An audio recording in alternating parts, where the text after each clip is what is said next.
Well, thank you, Director Kraninger, for being here today. And I'd like to first say thank you for your commitment to an open process, to fairness, to the rule of law. I think this is a long time coming for this Bureau, though the structure is still a very poor one as a result of Dodd-Frank. Thank you for trying to clear this up as best you can, given the circumstances.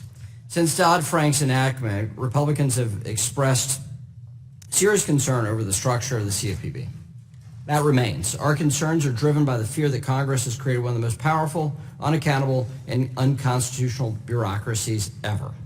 Our concerns are driven by the funding scheme, which comes only from the Fed without oversight of Congress, a lack of an inspector general who is solely focused on the Bureau's activity, and focus on eliminating waste, fraud, and abuse wherever it may be.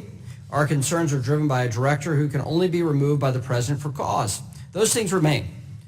We saw the disastrous results of this unaccountable agency's actions firsthand, and that was under former Director Cordray's regime. The limitless, unaccountable authority bestowed upon the director resulted in small businesses, community banks, and others being bullied through arbitrary enforcement actions, pure arbitrary enforcement actions, unilateral enforcement actions that were the modus operandi of the Bureau under the previous leadership.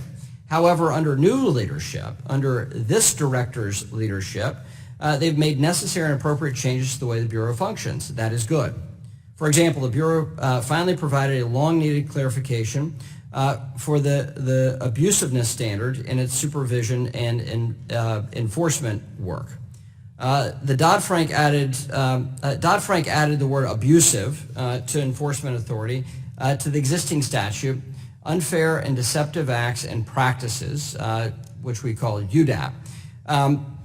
And while there are statutory definitions for unfair and deceptive, until recently the Bureau was working under a vague and fluid definition for abusive. That's problematic.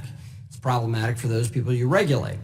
The policy clarification that you've brought forward is helpful. That clarity will help focus future cases and future actions by the Bureau around something that is quantifiable.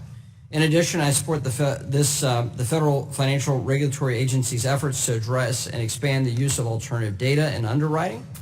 I know there are also consumer protection concerns with changing underwriting standards. We debated this on the House floor just last week, in fact. I share the view that regulators should ensure that firms understand the responsibility to use alternative sources of data in a manner consistent with consumer protection laws. Finally, I want to commend the Bureau on its recent announcement to work with the Department of Education to help student borrowers, particularly those borrowers who are having problems in the process.